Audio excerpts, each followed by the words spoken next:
Punjab university के vice chancellor साहब नूं कहना चाहुंदा है जिहड़े साडे honourable vice chancellor madam Renu Vij ji है कि तुहानूं केंद्र की बीजेपी लीडर तो डरन की लोड़ नहीं है। जरनैल सिंह पिंडराणा कोल एक परिवार आया सी ते उन्होंने एक गल कही सी, वो कहते महाराज की हुक्म है, कहते ये दसो कि तुहाडे कोल शस्त्र किन्ने। भाई गुरु तेज बहादुर जी की 350वीं शहादत दिवस है। अभी शहादत दिवस को यूनिवर्सिटी में परफॉर्म करने के लिए भी परमिशन मांगी जा रही है। तो जी बात करेंगे कंगना रनौत के बारे में कि उनको क्यों एक डिस्ट्रिक्ट कोर्ट भटिंडा में आना पड़ गया मोहिंदर कौर जी से माफी मांगने के लिए। साथ में बात करेंगे युवराज सिंह जी, जो कि युवराज सिंह के पिताजी हैं, वो कैसे संत जरनैल सिंह भिंडरनवाले जी के बारे में क्या कुछ बोल रहे हैं और उनका जो वीडियो है वो बहुत ही ज्यादा आज की डेट में वायरल हो रहा है। साथ में बात करेंगे कि बीजेपी की जो सीएम है रेखा गुप्ता जी, वो किस तरीके से जनता को बेवकूफ बना रही है और उन्होंने एक नकली यमुना ही बना ली है, मतलब प्रोपोगेंडा किस लेवल पे काम कर रहा है। लेकिन सबसे पहले बात करेंगे आज की डेट में पंजाब में कि कैसे दिल्ली में बैठी हुई सरकार पंजाब यूनिवर्सिटी को अपने एजेंडा का अड्डा बनाने की कोशिश कर रही है। मैंने हाल फिलहाल में एक वीडियो भी बनाया था जिसमें आपको ये बताया था कि उसके जो वाइस प्रेसिडेंट हैं थे अशमीत सिंह, कि भाई वहां पे जितने जो लोग हैं वो सब आरएसएस से जुड़े हुए बिठाए जा रहे हैं। मतलब जो एजुकेशन जो इंस्टीट्यूट है वो बहुत ही ज्यादा जरूरी होता है किसी भी स्टेट के लिए, स्टूडेंट्स के लिए, कि भाई वो अपनी जो राजनीति है उसे बढ़ाते हैं। साथ में पॉलिटिक्स पे भी वो बहुत ज्यादा चीजें डिपेंड करती हैं और एजुकेशन तो मोस्ट इंपॉर्टेंट है ही है कि उस जगह पे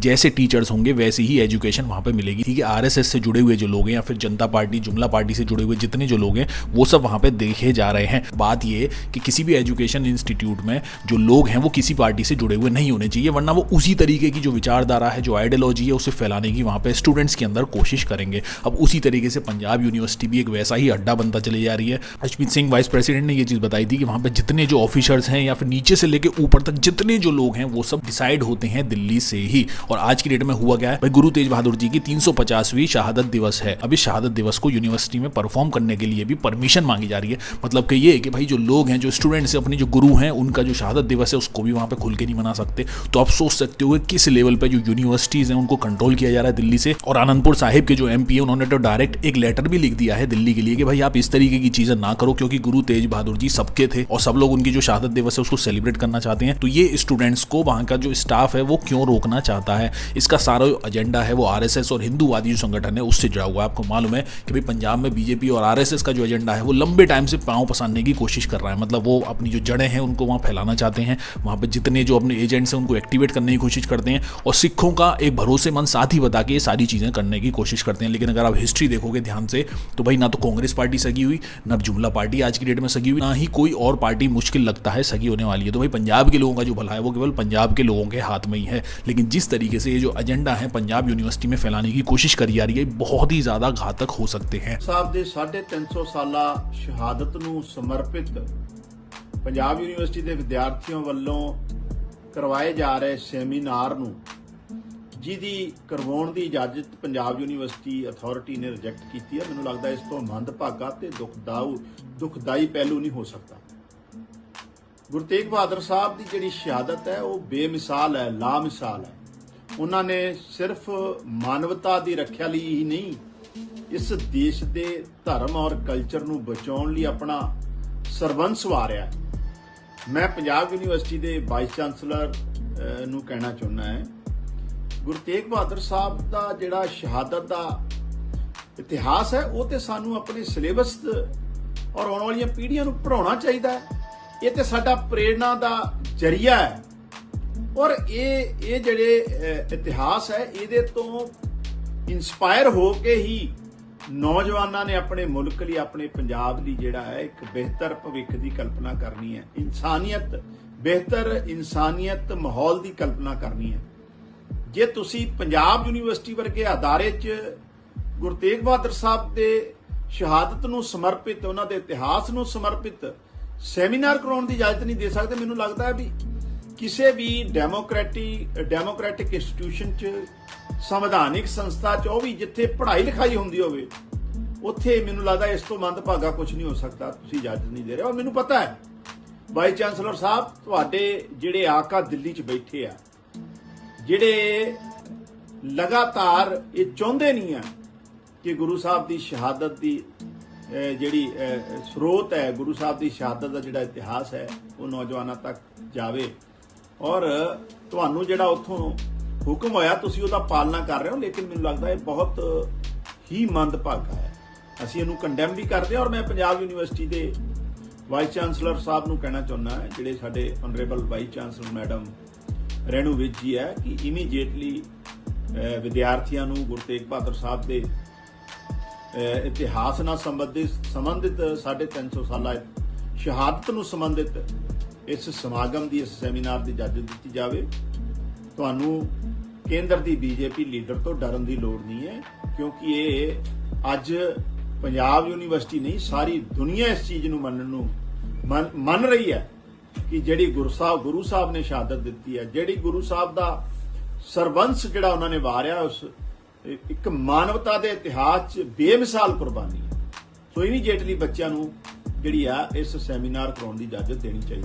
इसी के साथ मोदी जी की जो परम भक्त है कंगना रनौत भाई, वो अपने बड़बोलेपन के लिए जानी आती हैं। उन्होंने हाल फिलहाल में बहुत सारी जो चीज़ें हैं वो पंजाब के बारे में या फिर और दूसरे जितनी जो कम्युनिटीज़ हैं उनके बारे में कुछ वो बोलती ही रहती हैं। लेकिन आज की डेट में जो जुमला पार्टी है उन्होंने उनका मुंह बंद कर दिया, क्योंकि उनके बोलने से उनके लिए परेशानियां ज़्यादा बढ़ जाती हैं। 2020 में वो जिस तरीके से दलजीत दोसांझ के संग लड़ाइयाँ ले रही थी, पंजाब का हो चाहे आर्टिस्ट हो चाहे लोग हों, सबसे वो उस टाइम पर लड़ाइयाँ ले रही थी और खुल के इनके खिलाफ बोलने की कोशिश कर रही थी। उस टाइम पर इनको फ्री हैंड दे दिया गया था कि तुमको थोड़ा सा राजनीति में आना है तो ये सारी चीज़ें बोलना शुरू कर दो। अब इसी के बीच उन्होंने कौर को गलत शब्द का प्रयोग कर दिया। उन्होंने ये कह दिया कि भाई 100 रुपए लेके इनको आंदोलन में बिठाया गया है, क्योंकि फार्मर प्रोटेस्ट एक बहुत बड़ा प्रोटेस्ट हो गया था। इसकी वजह से सरकार को झुकना भी पड़ गया था।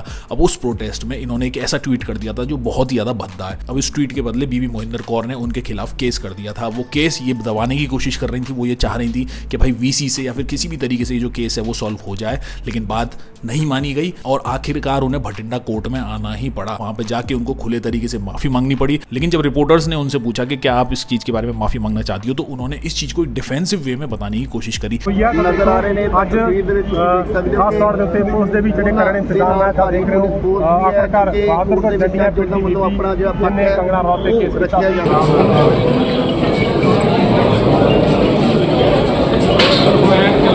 के साथ ही जो भी मिसअंडरस्टैंडिंग हुई है उनकी महेंद्र जी की फैमिली के साथ में मैंने माता जी के लिए भी संदेश दिया है उनके पति को कि किस तरह से जो है वो एक मिसअंडरस्टैंडिंग का शिकार हैं, और कभी भी मैं अपने सपने में भी नहीं सोच सकती हूँ कि इस तरह का जैसा इस कंट्रोवर्सी को बनाया गया है। कोई भी हर एक माता जो है मेरे लिए पंजाब की हो, हिमाचल की हो, पूजनीय है, और हर एक बहन जो है, बेटी जो है, उसके लिए मैं सब मुझे कितना प्यार करती है, सराहती है, उसके लिए मैं बहुत धन्यवाद दी। लगता गलती हुई है कंगना जी उस वक्त, चाहे जाने में हुई अनजाने में हुई, गलती हुई है? देखिए भैया, आप अगर केस को देखें अच्छे से तो मेरा तो ओरिजिनल उसमें कुछ वाक्य था भी नहीं। एक रीट्वीट था जिसे एज अ मीम जो है वो इस्तेमाल किया गया था, जो कि मैंने अंदर उनके पति जी से भी, महेंद्र जी के पति जी से भी ये बात के बारे में जो है वो डिस्कस किया कि चलिए अब जो पुरानी बात है वो है, लेकिन किसी भी व्यक्ति विशेष को लेकर, उस मीम में भी बहुत सारी महिलाएं थी, किसी भी व्यक्ति विशेष को लेकर कोई भी टिप्पणी नहीं की गई है। एक जो है एक जहाँ पे इतने आंदोलन देश में हो रहे थे उसको लेकर एक जनरलाइज मीम पे किसी ने कमेंट किया था, तो उसको लेकर जो है वो बात हुई। लेकिन जो मिसअंडरस्टैंडिंग हुई है उसको लेकर हमने खेद जताया है, और माता जी को अगर कोई ठेस पहुंची है तो उससे बहुत ज़्यादा। दादी को मिले आप आज? दादी से मिले, मुलाकात हुई दादी से? दादी जी नहीं आए थे, उनके पति जी आए थे, तो उनको मैंने ये संदेश दिया है। वैसे मैं ये बता दूं भाई, वो वहां पे आना नहीं चाहती थी। उनको पंजाब में घुसने से वैसे ही खतरा है, क्योंकि उनको पहले भी कुछ चांटे वगैरह पड़ चुके हैं। इसी के साथ अब युवराज सिंह को तो जानते ही होंगे, और साथ में उनके जो पिताजी हैं योगराज सिंह, वो कितने ज़्यादा स्ट्रिक्ट हैं, एक डिसिप्लिन आदमी और एक बहुत ही माने हुए इंसान है, क्योंकि उन्होंने अपने बेटे को इतना बड़ा क्रिकेटर बनाया। और आज की डेट में भी उनका जो बेटा है, एक बढ़िया जो क्रिकेटर्स हैं वो देश को दे रहा है, जैसे कि अभिषेक शर्मा। तो वही योगराज सिंह जी की फैन फॉलोइंग भी अच्छी खासी रही है। लेकिन योगराज सिंह का एक नया जो वीडियो है वो बहुत ही ज़्यादा वायरल हो रहा है, जिसमें वो संत जरनैल सिंह भिंडरनवाला जी के बारे में क्या कुछ बोल रहे हैं, आप लोग उसको सुन सकते हैं। इसके ऊपर कुछ जो लोग हैं वो भद्दे जो कमेंट हैं वो सब कर रहे हैं, लेकिन इस वीडियो में वो सिख लोगों को ये समझाने की कोशिश कर रहे हैं कि आपको गुरबानी भी पढ़नी पड़ेगी, साथ में आपको शस्त्र की जो नॉलेज है वो भी लेने ही पड़ेगी, क्योंकि आने वाला जो टाइम है वो काफी ज्यादा खराब हो सकता है, स्पेशली सिख लोगों के लिए। जरनैल सिंह भिंडरावाला कोल एक परिवार आया सी ते उन्होंने एक गल कही सी, वो कहते महाराज की हुक्म है, कहते ये दसो कि तुहाडे कोल शस्त्र किन्ने? वो कहते महाराज शस्त्र तो साडे कोई भी नहीं, 7 जी असीं घर दे, साडियां 3 मातावां ने, भैणां ने ते साडे बुजुर्ग ने ते मैं आ। वो कहते फिर आने वाला समा बड़ा भयानक जे, शस्त्र अपने कोल रखो, शस्त्र विद्या ते बाणी विद्या अपने बच्चों को दिओ। 84 जो है तो सारे इस करके मेरी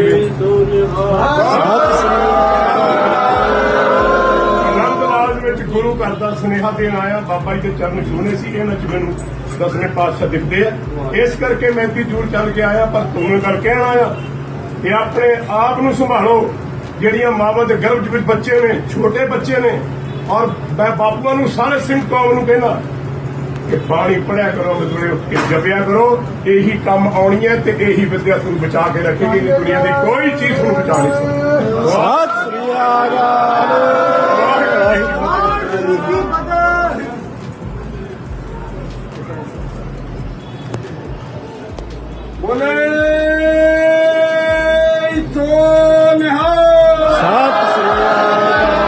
इसी के साथ भाई देश का जो मीडिया है वो पब्लिक को बेवकूफ़ बनाने में लगा ही रहता है। आज की डेट में बिहार में चुनाव है, तो चुनाव में जो जनता है बिहार की या फिर ईस्ट यूपी साइड की जो जनता है जो कि छठ पूजा को मनाते हैं, उनका वोट खींचने के लिए क्या कुछ जो तरकीबें हैं वो निकाली जा रही है। मतलब दिल्ली में निशाना लगाया जा रहा है। आज की डेट में दिल्ली में बिहारियों की, साथ में ईस्ट यूपी के लोगों की जो पॉपुलेशन है वो 30% तक मानी जाती है। तो मतलब एक बड़ा जो वोटर है वो वहाँ पे रहता है। अब बिहार में आने वाले टाइम में चुनाव है, तो चुनाव की प्रिपरेशन के लिए भाई मोदी जी ने अपने जो एजेंट हैं वो टाइम से लगा दिए। मतलब कि ये आज की डेट में रेखा गुप्ता जी बिहार के लोगों की बहुत बड़ी हितैषी बनी हुई है। अगर आम आदमी पार्टी के लीडर्स का अगर आप दावा मानो तो वो ये कह रहे हैं कि इन्होंने एक फेक घाट ही बना दिया है। मतलब जो यमुना का जो असली जो पानी है वो तो साइड से डाइवर्ट हो रहा है, लेकिन वीआईपी घाट इस तरीके से बना दिया गया कि जहां पे अपना मोदी जी आके पीआर सेटल कर सकते हैं। भाई मोदी जी एक महामानव इंसान है। आपको मालूम है कि भाई वो पहले भी ये दावे कर चुके हैं कि वो 18-18 घंटे काम करते हैं। अगर आप 10 घंटे काम करेंगे तो मोदी 18 घंटे काम करेगा।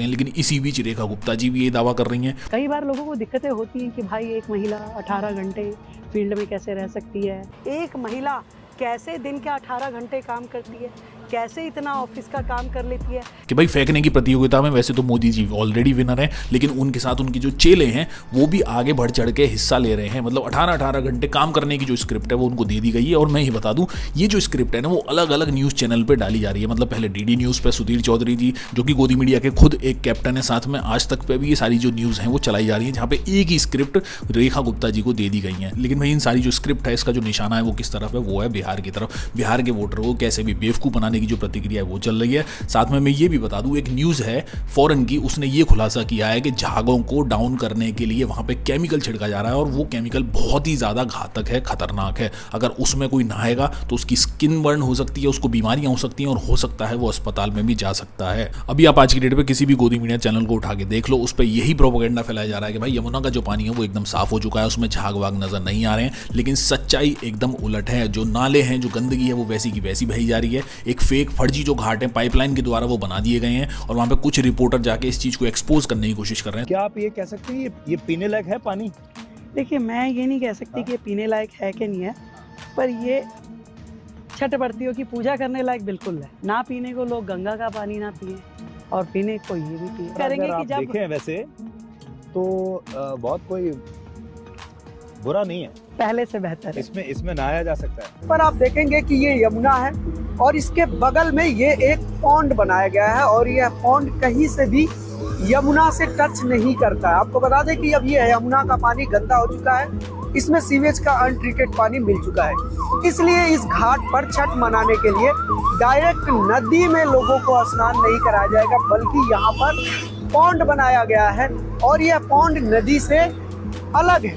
सुधीर चौधरी के साथ दिल्ली की मुख्यमंत्री रेखा गुप्ता का इंटरव्यू आया, जिसमें रेखा गुप्ता और सुधीर चौधरी इसी पॉन्ड के किनारे बैठकर यमुना की सफाई की बात कर रहे हैं। यहाँ भाई रेखा गुप्ता जी को भी ये सारी चीजें करनी पड़ेंगी, क्योंकि अगर उन्होंने नहीं किया ये सारी चीजें तो भाई हो सकता है मोदी जी उनको भी हटा दें, क्योंकि वो भी उतनी बड़ी बड़ी फेंक रही हैं जैसे कि मोदी जी फेंका करते थे। आप लोगों की क्या राय इस चीज के बारे में, आप लोग क्या सोचते हो, आप लोग कमेंट बॉक्स में लिख के मेरे को जरूर बताना। चैनल को सब्सक्राइब नहीं किया है तो आप चैनल को सब्सक्राइब जरूर कर लो, वीडियो को लाइक जरूर कर लो, वीडियो को शेयर जरूर कर लो अच्छा लगे तो। और अगर आप सपोर्ट करना चाहो तो आप सपोर्ट भी कर सकते हो। मैं मिलता हूँ आपको जल्दी नई वीडियो में नई अपडेट के साथ। सी यू गाइस।